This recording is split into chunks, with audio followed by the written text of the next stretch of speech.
L'après-ski, une émission du Nouvelliste avec le soutien de Ski Actu. Retrouvez l'actualité du ski chaque semaine sur Rhône TV avec le soutien de Bliblablo et Net Plus. Ski Valais. Raiffeisen, sponsor de Swiss Ski depuis 2005.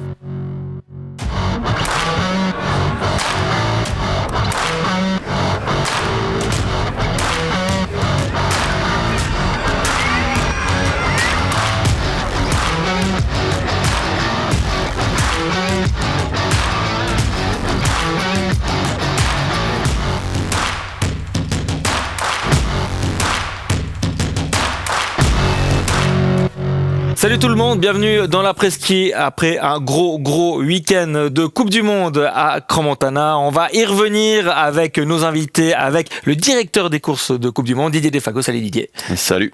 Et on a également un qui a participé à la descente ce dimanche sur la piste nationale. Salut Justin Merisier. Bonsoir. Grosse émission ce soir, bien évidemment. On va parler des championnats du monde 2027 qui vont arriver très rapidement.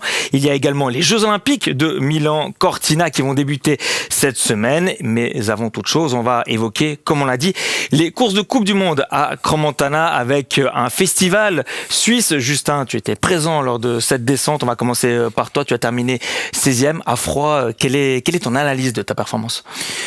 Bon, mon analyse, c'est que j'ai une saison un peu difficile pour l'instant, donc j'attendais justement une course pour me remettre un peu en confiance, et c'est vrai que étonnamment, je me remets en confiance sur une piste qui me correspond pas forcément par rapport à mes qualités techniques, mais c'est vrai que j'ai quand même j'ai fait une très bonne manche, j'ai fait une erreur qui me coûte beaucoup de temps, mais le reste c'était vraiment pour ma part très bon, et je pense que de cette performance je vais pouvoir reconstruire. Ouais.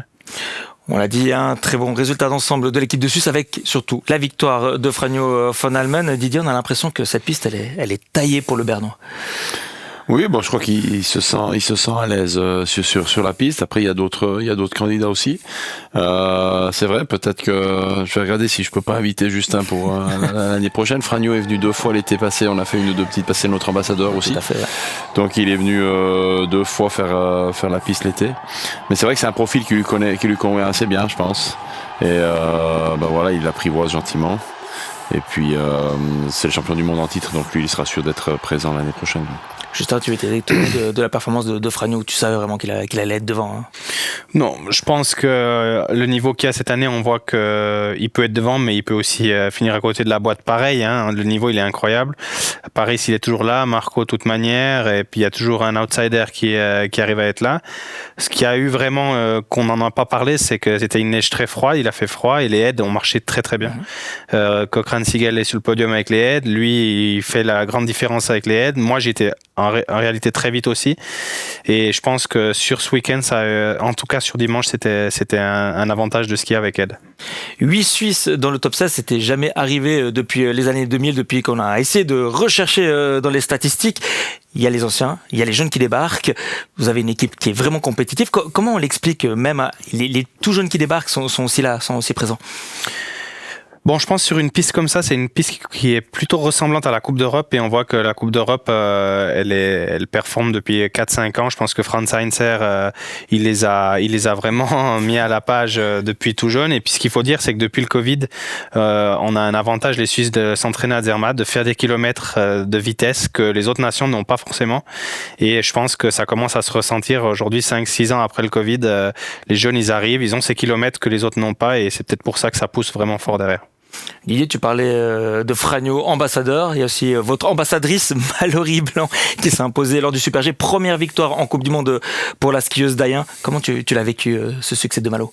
Émotion très forte. Je crois que c'était magnifique. En plus, elle a produit un ski, surtout dans la partie finale, impressionnant.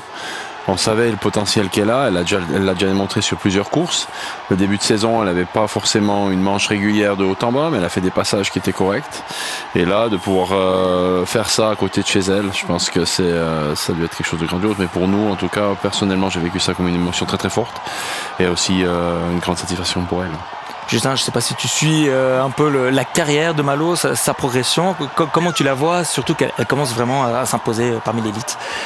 Non, alors moi je la connais depuis pas si longtemps et elle m'a impressionné par sa maturité. Déjà quand je l'ai rencontrée pour la première fois, c'est vrai que moi à son âge j'avais pas cette maturité-là. Ça c'est très impressionnant et je pense que c'est peut-être aussi pour ça qu'elle arrive à gérer déjà finalement d'être parmi les leaders à cet âge-là et d'être avoir la tête sur les épaules, et c'est vraiment impressionnant. Et ce qui est aussi impressionnant, c'est que à mon goût, c'est une des seules qui a réussi à skier techniquement bien sur cette manche qui était difficile. Et ça promet pour l'avenir. Alors, je pense qu'en glisse, elle a un peu plus de peine en ce moment, cette année, par rapport à l'année passée. Là, il y a quelques réglages à faire, mais la technique, elle est déjà bien au point. Ouais. On connaît le potentiel de Mallory. Ces épreuves de Crans-Montana servaient de répétition générale pour les championnats du monde 2027. Ce week-end, il y avait 2 pistes à préparer simultanément. Comment ça s'est passé cet examen ? Bon, je pense que l'examen, il est, si on peut parler d'un examen, on a dû quand même organiser des Coupes du Monde, donc on doit avoir un niveau quand même élevé. Donc c'est ce que j'ai demandé aux équipes. Maintenant, on savait pertinemment que cette coordination qu'on doit avoir entre 2 pistes pour les championnats du monde, elle est très importante, elle est délicate, ça doit se mettre en place, ça doit s'apprendre. Et ben voilà, j'ai presque envie de dire au niveau de l'apprentissage, du learning, que la météo nous a aidés. Parce que la semaine a été difficile, elle a été éprouvante pour les équipes. On finit avec un week-end sensationnel qui, je pense, a fait du bien avec tout le travail qu'ils ont effectué sur le début de la semaine avec cette nouvelle neige qui est arrivée. Ça a vraiment fait du bien d'avoir 2 courses magnifiques. Mais voilà, il y a eu des repères à prendre, il y a eu des coordinations à faire, et c'est vrai que ça s'est ressenti que il faut roder les choses, voilà, il faut roder les choses, il faut s'entraider. Et mais bon, en gros, du côté de la FIS, on était assez satisfait, en tout cas sur la préparation de base de la neige. Et puis après, il faut juste dans le dispositif organisationnel, quand il y a un peu des changements de programme, quand il y a un peu des urgences, quand il y a du travail dans le stress, il faut vraiment que tout soit rodé et bien fait. On l'a vu avec la descente dames qui a été annulée, donc il y avait l'entraînement de la descente masculine presque en même temps que le Super G féminin. C'est toutes des choses à mettre en place pour l'année prochaine. Les retours de la FIS, tu l'as dit, ils sont positifs jusqu'ici? Oui, tout à fait. Après ces scénarios de double événement sur la journée, on avait avec la FIS déjà depuis leur inspection au mois de septembre, on avait travaillé plusieurs scénarios. Qu'est-ce qui se passe si tout d'un coup, lors du Super G des dames le samedi, on n'arrive pas à finir l'entraînement des hommes? Qu'est-ce qui se passe? Qu'est-ce qui se serait passé aussi le vendredi en cas de report de la course des dames? Donc ça, c'est des scénarios qu'on avait un petit peu travaillé de toute façon, qu'on avait déjà mis sur papier. Je pense que ce côté-là, ça aurait été. Mais voilà, la préparation de base, elle est là, elle est bonne. Les équipes, elles sont là aussi. Mais maintenant, voilà, il y a ce côté un petit peu organisationnel qui était peut-être un petit peu brouillon sur le premier jour, qui doit vraiment aujourd'hui être rodé. C'est clair qu'on a des nouvelles personnes, mais on a aussi 2 équipes qui, sur les 2 dernières années, ont travaillé ensemble, qu'on a séparées il y a 1 mois, qui ont dû chacun un petit peu prendre leurs repères, et je pense que voilà, c'est arrivé très très vite avec cette petite neige. La préparation était presque trop facile parce qu'on a eu 2 semaines de beau, donc voilà, et puis on a eu ces 3-4 jours de mauvais en début. Un petit challenge, comme exactement, tu l'as dit, ça permet. Et je pense très bien, ça permet de poser les choses, ça permet on aura des débriefings la semaine prochaine, donc ça va vraiment permettre de dire voilà, qu'est-ce qu'on doit faire dans ce cas-là, et tant mieux que ça s'est passé comme ça. L'une des thématiques, c'était la piste de la nationale. L'année passée, il y a eu pas mal de critiques en la disant qu'elle était beaucoup trop facile. Comment tu l'as jugée cette année, Justin? Personnellement, j'étais vraiment impressionné par la préparation de la piste parce que d'avoir une descente qui est régulière du début à l'arrivée, ça arrive, je dirais, 1 fois par année si tout va bien. Et c'est souvent à Beaver Creek où il y a des températures très très froides. Et là, on a eu une piste qui était vraiment incroyable au niveau de la préparation. Il y avait des petits détails et je pense qu'en haut, ils ont un peu pas eu assez de neige, donc il y avait des compressions qui étaient très marquées, mais voilà, ça fait partie de voilà, comme il dit, de rodage. Il faut avoir de l'expérience, et puis il y a eu finalement quelques petits détails à changer après le premier entraînement. C'était pas de la folie. La piste, pour moi, elle est mieux que l'année passée. Elle est plus skiable. Je pense que les images étaient plus belles à voir aussi. Par contre, voilà, ça reste une piste qui est quand même du côté circuit masculin, une piste facile. Et ça, on va pas pouvoir la changer non plus. Donc, on doit s'adapter. Surtout moi, je dois m'adapter à ça et essayer trouver des clés pour être vite quand même quand c'est un peu plus facile. En tant que descendeur, tu l'as comparé avec quoi, la sas longue peut-être, qui est un peu plus, également un peu plus facile. Et est-ce qu'elle surtout elle consacre un skieur qui est complet au final? Elle consacre surtout ceux qui savent glisser, je dirais, et ceux qui font 100 kilos et plus quand même, parce que si on regarde le podium et même, je dirais, les 7-8 premiers, c'est entre 100 kilos et 105 kilos. Ouais. Et c'est vrai que pour moi qui fait 90, ou même Marco qui fait 92, 93, on doit quand même être parfait pour essayer de se battre avec eux. Et ça, c'est quelque chose qu'on ressent sur ces grands plats où il faut emmener la vitesse. Que je dirais pas que il y a que ça, hein, bien sûr, il faut tout, mais c'est un avantage quand même qu'il faut en parler. Mais sinon, je dis, si tout se met en place, je pense que même un Alexis qui est un poil plus léger, même moi aussi, je pense qu'on arrive quand même à se battre devant, ouais. Didier, il y aura encore des améliorations qui vont être apportées à la piste nationale et même aussi sur la piste Mont-Lachaud pour les dames. Au niveau de la piste nationale, bon, je rejoins Justin. Je pense que on a une petite expérience. Ce qu'on a pu faire cette année, c'était très bien. La préparation de la neige aussi, entièrement d'accord. Par contre, sur le reste, je pense qu'on a un potentiel d'évolution. Pas forcément sur les adaptations, j'ai envie de dire, de terrain durant l'été ou ça, mais au niveau de la préparation de la piste avec la neige et tout, je pense que là on a un petit potentiel pour essayer d'essayer de monter encore d'un step. Au niveau de la piste des dames, je crois que la piste des dames c'est une classique. Elles sont revenues aussi sans avoir skié l'année passée, donc il a fallu se familiariser. On sait que c'est une piste qui est très difficile sur le circuit dames. En plus cette année avec la difficulté au niveau de la visibilité. Donc de ce côté-là, oui, voilà, on a eu quelques couacs au niveau de la descente. Mais je pense que la piste elle-même, elle était prête, elle était bonne. Donc il n'y aura pas grand-chose à faire pour l'année prochaine. On a modifié déjà le départ du Super G, qui a été très apprécié. Donc ça, je pense que c'est une bonne chose. Tu parlais des améliorations. Il y a eu le stade d'arrivée avec ce parking, ce nouveau bâtiment qui ont été construits. Quels sont les prochains chantiers pour véritablement être prêts pour ces championnats du monde dans une année? Finir les chantiers en cours. Il y en a beaucoup. Non, il y en a pas beaucoup, mais c'est vrai que voilà, on a ce bâtiment qui a été rénové, on a tout ce dépôt dessous avec le garage pour la production TV. Il reste les aménagements extérieurs qui doivent être terminés, il reste des détails aussi au niveau du bâtiment qui doivent être terminés. Mais voilà, les détails, c'est ce qui prend le plus de temps. On a été vraiment à la bourre aussi au niveau de la préparation. Hein. Ils ont fini très très tard. Mi-décembre, on n'avait pas de neige dans l'aire d'arrivée, donc c'est plus que très tard. J'avais demandé, moi, un terme à début novembre, donc on avait 5-6 semaines de retard. Et ça, on va pas pouvoir se permettre en 2026. Donc là, le deadline, il est fixé, il est très court. Et on va suivre ça de très très près. On a aussi une amélioration qui va se faire au niveau de l'accès des publics. Direction l'arrivée, avec la route qui va être un petit peu refaite, élargie, de façon à pouvoir accueillir plus de monde, de façon aussi à pouvoir en cas de besoin évacuer aussi plus facilement le monde dans le stade. Donc il y a les accès qui seront prévus.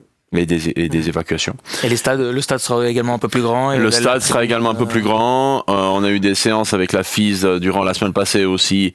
Voilà, c'est championnat du monde aussi, tout ce qui est mixed zone et tout ça, c'est différent, c'est beaucoup plus grand. Il y a une circulation qui est différente d'une Coupe du Monde. Donc par exemple, tout bête, hein, aujourd'hui vous sortez en skieur gauche. Les championnats du monde, ce sera une sortie en skieur droite, donc côté bâtiment, pour la circulation et tout, on doit essayer de trouver de la place.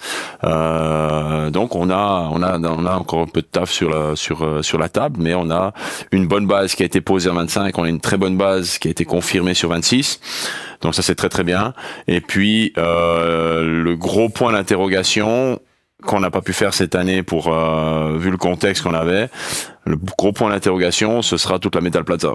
On devait pas avoir cette année la configuration des championnats du monde, mais on devait avoir les dispositions, comme les lieux où on avait prévu la scène, les lieux où on avait prévu la green room pour les athlètes et tout ça.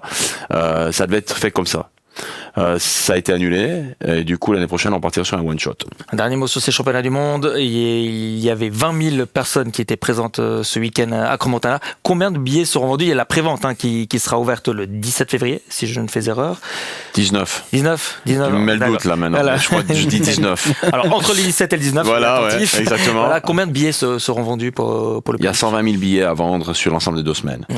Il y a des packages, il y a des packages de la semaine 1, la semaine 2, il y a des packages sur l'ensemble des championnats du monde où il y aura les billets journaliers aussi. Justin, tu te réjouis de ces championnats du monde à la maison? Oui, comme je me réjouissais des Jeux Olympiques, mais non, moi je me réjouis de toute manière de pouvoir faire mon sport et puis de pouvoir courir le circuit Coupe du Monde, et c'est clair d'avoir les mondiaux à la maison, c'est quelque chose de spécial, donc j'espérais de la partie. Ouais. Allez messieurs, on va passer une courte page de pub et on se retrouve très vite.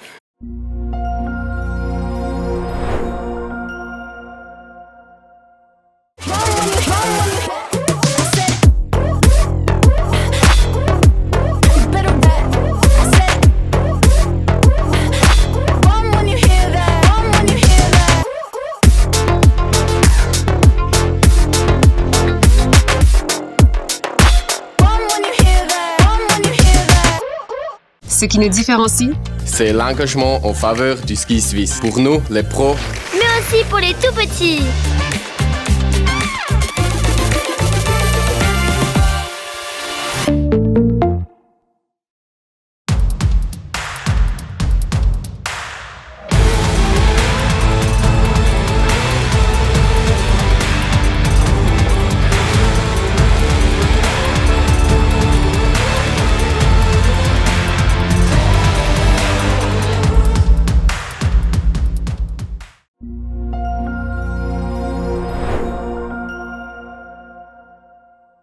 On est de retour sur le plateau de la Presqu'île, toujours en compagnie de Didier Defago et Justin Murisier. On va parler des Jeux Olympiques dans un court instant, mais avant toute chose, Justin, on va revenir sur ta saison.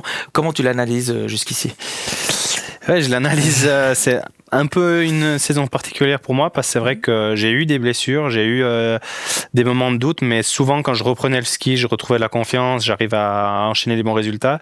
Alors cette année, bien sûr, j'ai eu une préparation un peu difficile avec 2 opérations, une fois le genou et une fois le dos, donc c'était pas parfait, mais j'arrivais quand même en confiance à Beaver Creek. Je pense que j'avais le niveau pour performer et me battre avec les mecs devant, mais dès le début, j'ai un peu commis des erreurs et puis commencé à perdre un peu la confiance, et finalement je suis tombé un peu dans un trou que j'ai encore pas vraiment connu dans ma carrière. Ouais, tu es si proche et si loin à la fois, on a l'impression, parce que tu es toujours aux portes du top 15 et il te manque rien pour vraiment aller accrocher ces places au haut du tableau.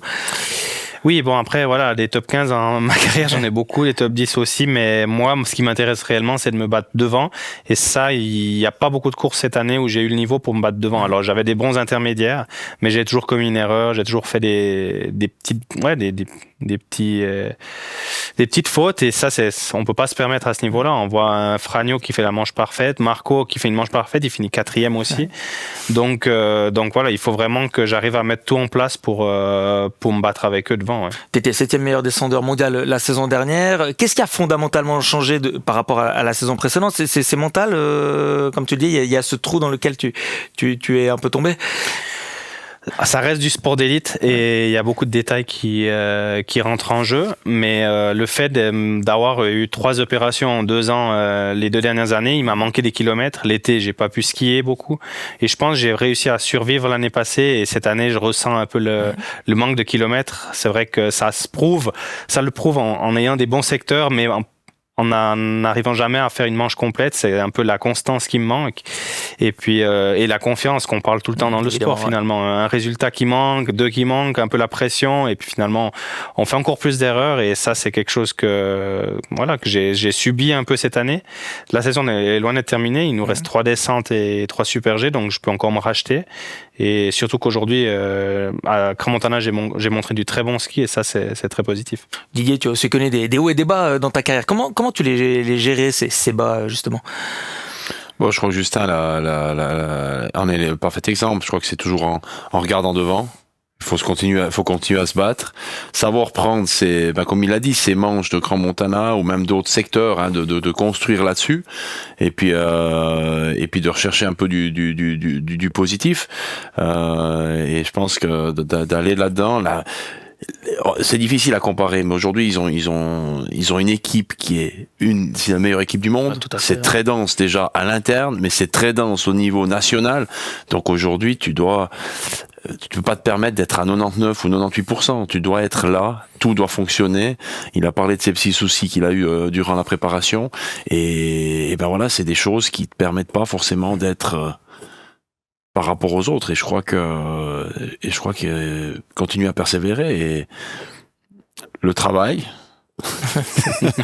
On revient dans les anciens trucs. Non, mais voilà, il a l'expérience aujourd'hui pour compenser peut-être les kilomètres qui pourraient manquer, mais des fois la confiance, il faut très très peu pour qu'elle revienne. Et puis voilà, un résultat, quelques manches qui s'additionnent, qui fonctionnent, et puis tout d'un coup, poum, ça repart. Justin, dans toute autre équipe, tu aurais été sélectionné pour les Jeux Olympiques. On l'a dit, c'est la densité de cette équipe de Suisse. Tu as dit que tu avais la faculté à rapidement tourner la page. Ça, voilà, tu n'es pas aux Jeux Olympiques. C'est bon, tu as fait ce deuil. Je pense que dire que c'est un deuil, ça serait un peu exagéré quand même. Mais c'est vrai que dans une carrière ou même dans une saison, on a tout plein d'objectifs. On n'en a pas seulement un. Et les Jeux Olympiques, c'était un objectif. Ça aurait été la cerise sur le gâteau, d'y aller et d'essayer de performer. Mais voilà, ça n'a pas marché. Donc je me retourne très rapidement sur la Coupe du Monde, sur les prochains événements qui vont arriver. Et c'est vrai que relativiser, ça a toujours été une de mes forces avec toutes les blessures que j'ai eues. Parce que je vois toujours le pire, je vois toujours les gens qui ont des choses bien plus graves que ce que j'ai moi, et je me verrais un peu mal d'aller dans la presse et me dire je suis triste de pas aller aux Jeux Olympiques. Et ça, effectivement, c'est une déception personnelle, mais ça en reste là. Ouais. Comme tu dis, il y a d'autres objectifs. Tu seras quand même devant ta télé pour encourager les potes. Franchement, je suis pas sûr. C'est vrai. Ouais, je suis pas sûr. Je pense que le géant et le slalom, je vais le suivre, mais la vitesse. Il y aura un petit passement au cœur, c'est ça. Ouais. Didier, cette descente olympique, tu l'as gagnée en 2010. C'était il y a 16 ans. Quel souvenir tu en gardes? J'étais jeune. Non, écoute, c'est des gros moments. Hein. Dans une carrière, comme l'a dit Justin, on a plusieurs objectifs. Ça a fait partie, et c'est vrai que c'était je pense un des hauts points de ma carrière qui est souvent relevé. C'est souvent celui-là qu'on retient le mieux, et voilà, mais c'était les moments forts. C'était juste incroyable. Ouais, tu es l'un des rares athlètes à avoir gagné le Laborhorn, la Streif et une médaille d'or aux Jeux. Hein. C'est quand même impressionnant. Si tu n'avais pas gagné cette médaille d'or, est-ce que tu penses que ton après-carrière aurait été la même que celle que tu as eue?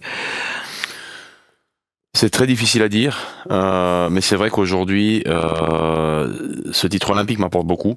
On se focalise beaucoup là-dessus, dans tout ce que je fais. C'est le champion olympique, et puis après on discute un peu de ce que je vais faire en plus.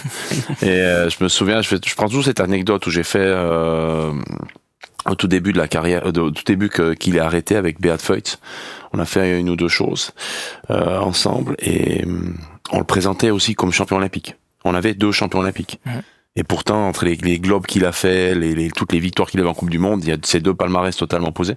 Par contre, on nous présentait comme 2 champions olympiques. Et c'est ça, vraiment, tu dis, les gens, ils retiennent ça. Alors c'est vrai qu'en Suisse, c'est un petit peu différent, mais dans certains pays, le focus, il est là-dessus. Justin, tu as participé à 3 Jeux Olympiques, à Sochi, à Pyeongchang, à Pékin. À Pyeongchang, tu as eu ce géant où tu sors après 3 quarts porte, il me semble. À Pékin, tu loupes de pas grand-chose la médaille, tu fais 4e du combiné. C'est un peu une histoire maudite entre toi et ces Jeux Olympiques. Bon, oui et non, parce que je suis jamais sorti blessé des Jeux Olympiques non plus. Ma mentalité, c'est d'aller aux Jeux pour aller faire une médaille et non pas d'aller faire une 25e place. Aux Jeux, je suis pas sorti à la 4e porte, mais après le premier intermédiaire, et j'étais en tête au premier intermédiaire, donc ça veut dire que j'étais parti pour faire une médaille, et ça j'ai absolument aucun regret, parce que moi de partir et revenir avec un diplôme, t'es content, mais on n'en parlera jamais non plus, je vais jamais en profiter non plus. La 4e place du combiné, on n'en parle pas non plus. parce que finalement c'est une 4e place. Et voilà, c'est les Jeux Olympiques. On sait que c'est une journée de course qui est très spéciale et qu'il n'y a que les médailles qui comptent. Et moi, j'ai malheureusement pas réussi à les avoir. Ouais. Tu gardes quand même des bons souvenirs de ces 3 participations aux Jeux? Oui, ça serait mentir de dire que c'est pas magique les Jeux Olympiques, mais c'est pas non plus ce qu'on a pu, je dirais, rêver quand on était enfant. Les derniers Jeux qui ont été, je pense, vraiment organisés à perfection, c'est ceux de Vancouver où Didier a remporté sa médaille d'or. Après, ça a été de plus en plus compliqué, les Jeux asiatiques, influencés par la guerre, influencés par la Corée du Nord, influencés par le Covid. Et c'est vrai que on n'a pas eu la magie des Jeux Olympiques. Forcément, c'est pas forcément des pays de ski alpin non plus. C'est pour ça aussi que vous avez eu des gradins vides sur certaines compétitions. Voilà, des gradins vides, des pistes complètement différentes de ce qu'on a l'habitude. Mais bon, ça c'est des choses, c'est un sport d'adaptation, on doit s'adapter. Mais c'est vrai que les Jeux Olympiques, comme on nous l'a vendu ou comme on a rêvé quand on était plus jeune, c'était pas forcément le cas. Et j'espère que ceux qui sont qualifiés à Milan-Cortina auront la chance de vivre des vrais Jeux. Ouais. On a une petite photo là, de toi sur les anneaux olympiques. Tu te rappelles de celle-ci? Tu es jeune avec Daniel. Ouais, ça c'était dans le village olympique à Sochi. Si je me souviens bien, c'était le lendemain d'une grosse soirée. C'était le dernier jour des Jeux et puis on avait profité de se laisser aller. Ouais. C'était après le slalom que tu avais participé. Messieurs, allez, un petit pronostic. La descente olympique, c'est samedi sur la Stelvio, sur la mythique Stelvio de Bormio. Qui sera champion olympique? Didier. Moi, je dis Marco quand même. Putain, tu vois, Jean. Moi, j'ai pour mon cœur, c'est entre Marco et Alexis. Mais vu qu'il a dit Marco, je vais dire Alexis. Alexis qui a gagné la dernière descente qui s'est disputée à Bormio, c'était l'année passée en Coupe du Monde. Évidemment, ils feront partie des favoris avec encore Franjo von Almen et également tous les autres athlètes de pointe de la discipline. Allez, on va terminer cette émission. On chasse un peu les réseaux sociaux. On regarde un peu des petites images. On va commencer par toi, Didier. On a retrouvé, tu avais posté cette photo de souvenir.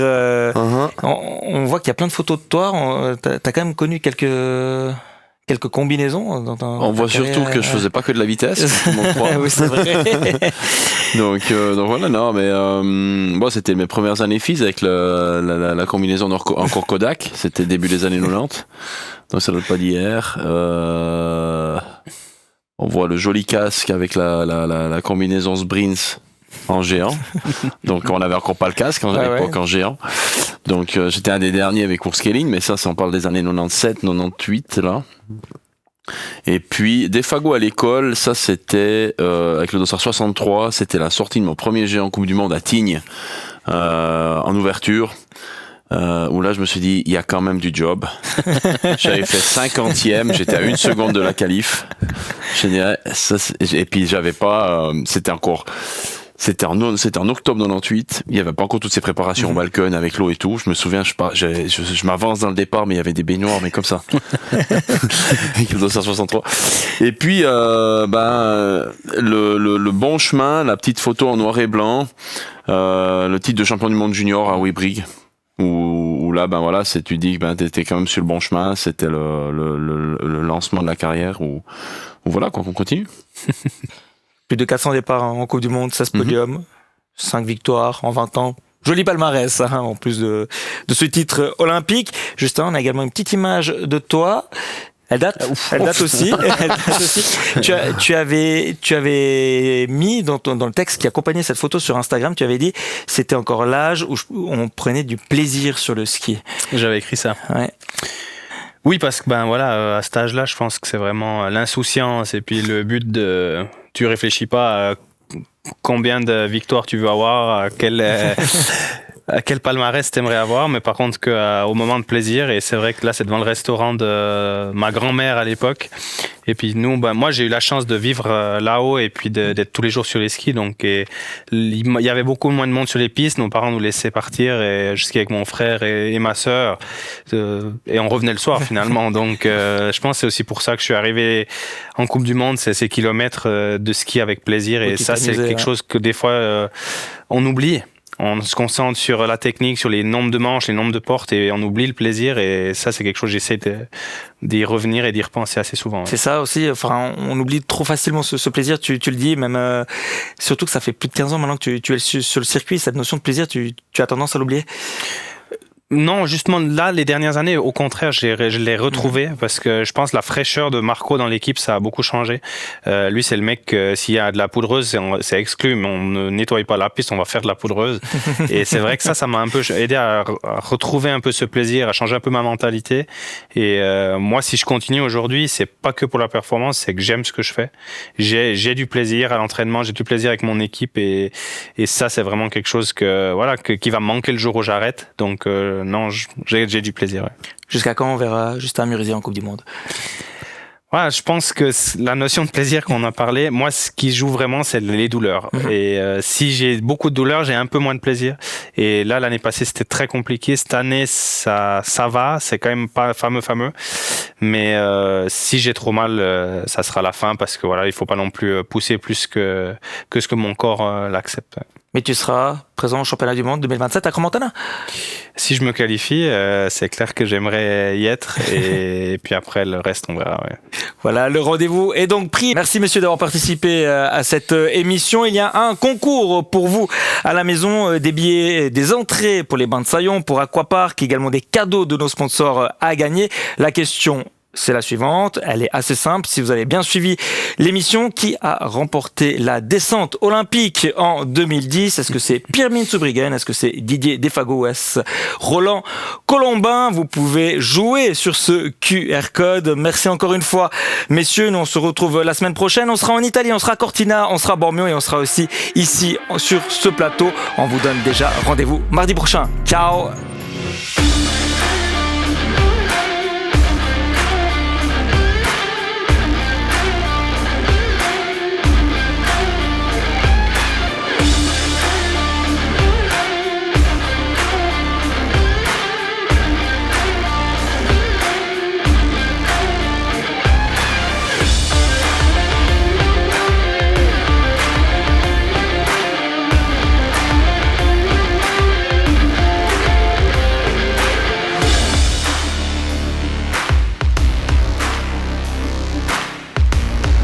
L'après-ski, une émission du Nouvelliste avec le soutien de Ski Actu. Retrouvez l'actualité du ski chaque semaine sur Rhône TV avec le soutien de Bliblablo et Net Plus. Ski Valais. Raiffeisen, sponsor de Swiss Ski depuis 2005.